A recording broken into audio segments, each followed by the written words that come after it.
Eu sempre acreditei que, depois de 10 anos trabalhando como cerimonialista, nada mais pudesse me surpreender. Já lidei com noivos em crise, madrinhas desmaiando e até sogras tentando cancelar o casamento na última hora. Mas nada, absolutamente nada, se compara ao que aconteceu com a Júlia, a noiva que simplesmente desapareceu no meio da prova do vestido. A boutique era elegante, silenciosa e perfumada, com aquele aroma de lavanda que fazia tudo parecer mais calmo do que realmente era. Júlia estava radiante, mesmo nervosa. Ela girou diante do espelho, segurando o véu com delicadeza. "É esse?", disse, com a voz trêmula. Eu sorri. O momento era perfeito demais, até que deixou de ser. A costureira pediu para ela entrar no provador para ajustar a barra do vestido. Era um procedimento normal. Eu já tinha visto isso centenas de vezes, só que dessa vez, a pequena cortina branca se fechou e nunca mais se abriu. 3 minutos depois, chamamos. 5 minutos depois, insistimos. 10 minutos depois, puxamos a cortina. O provador estava vazio. No início, achei que fosse uma brincadeira. Noivas às vezes fazem isso. Somem por alguns segundos para extravasar o nervosismo. Mas a bolsa dela estava lá.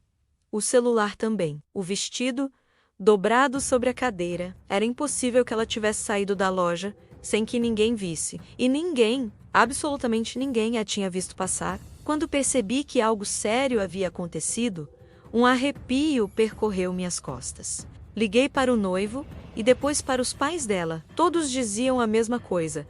Ninguém sabia de nada. Foi a primeira vez na minha carreira que senti medo de verdade. E estava apenas começando. A polícia chegou cerca de 20 minutos depois da nossa ligação. E a tensão tomou conta da boutique. As funcionárias estavam pálidas, tentando explicar o inexplicável. O detetive Almeida fez perguntas objetivas, mas eu via nos olhos dele a mesma perplexidade que sentíamos. Ela não poderia simplesmente evaporar, ele resmungou, examinando o provador vazio. Revisamos as câmeras de segurança. O estranho é que Júlia aparecia entrando no provador, mas não havia registro algum dela saindo. As imagens não tinham nenhum corte, nenhuma falha, nenhum borrão suspeito. Era como se o provador fosse um portal de mão única. Uma das costureiras começou a chorar, dizendo que a loja era amaldiçoada. Todos riram nervosamente, menos eu. Reviramos cada canto da boutique. Depósito, provadores, cozinha, banheiro, até o mezanino, onde guardavam vestidos antigos. Nada, nenhuma saída secreta, nenhuma passagem oculta. O detetive, irritado, batia a caneta no bloco de anotações, incapaz de encontrar lógica. Ela não tinha motivo para fugir. Eu repetia, mas a dúvida começava a crescer dentro de mim. Liguei novamente para o noivo, Lucas. Ele chegou trêmulo, com o rosto branco como giz. Quando viu as câmeras, ficou em silêncio por longos segundos. Ela sempre disse que sentia um arrepio estranho quando vinha provar o vestido, confessou, mas eu achei que fosse ansiedade. Aquilo me corroeu por dentro. Algo naquela boutique não era normal. Foi então que a dona da loja, uma senhora chamada Helena, puxou-me discretamente para o lado. "Essa não é a primeira vez que algo assim acontece", ela murmurou, olhando ao redor como se temesse ser ouvida.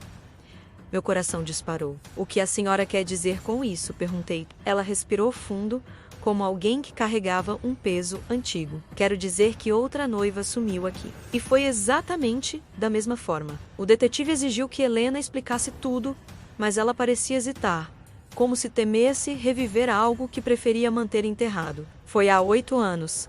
Começou, mexendo nervosamente nos anéis dos dedos. Uma noiva chamada Marisa desapareceu no provador número 3. A família abafou o caso. A polícia nunca encontrou nada. O silêncio que se seguiu pareceu congelar o ar. Eu olhava para o provador, agora cercado por fitas amarelas, e sentia a pele arrepiar. Não era superstição. Era por instinto. Era como se aquele pequeno cubículo escondesse um segredo antigo e vivo. "Por que não fechou a loja depois disso?", perguntei, mais brava do que pretendia. Helena desviou o olhar. "Porque eu precisava continuar."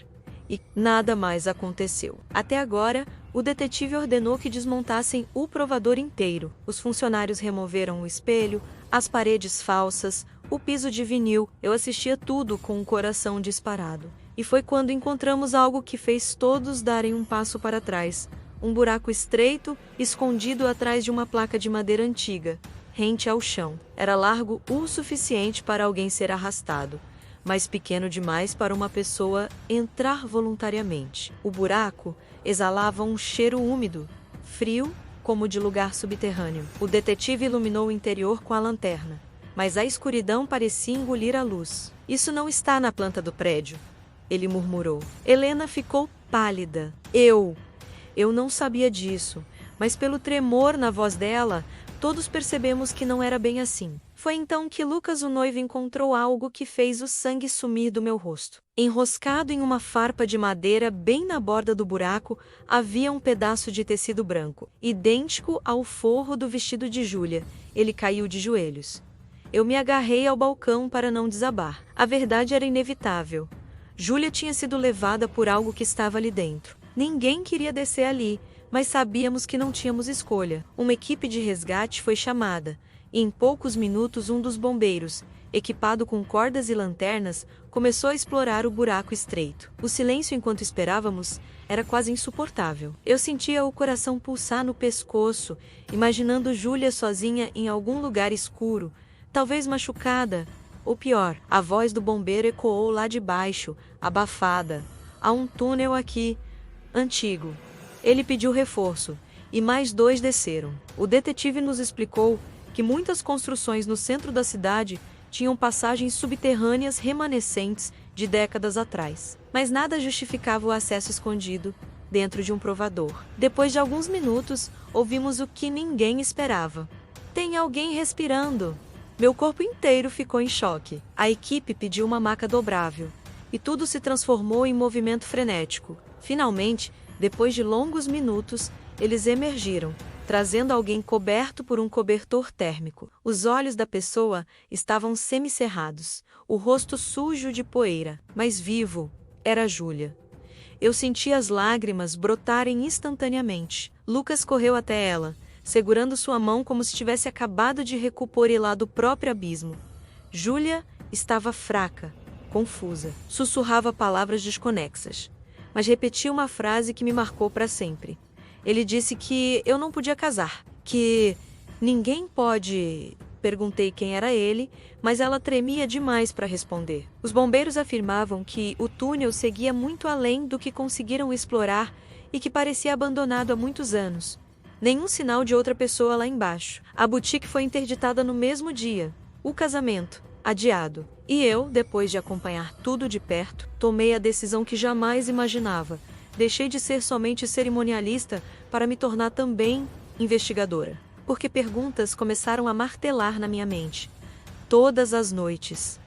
Se Júlia foi encontrada, então quem foi que desapareceu com Marisa 8 anos atrás? E, pior ainda, será que ainda está lá embaixo? Eu tinha que investigar. Se você quer saber o que aconteceu depois, se inscreva no canal e ative as notificações, porque esta história está longe de terminar.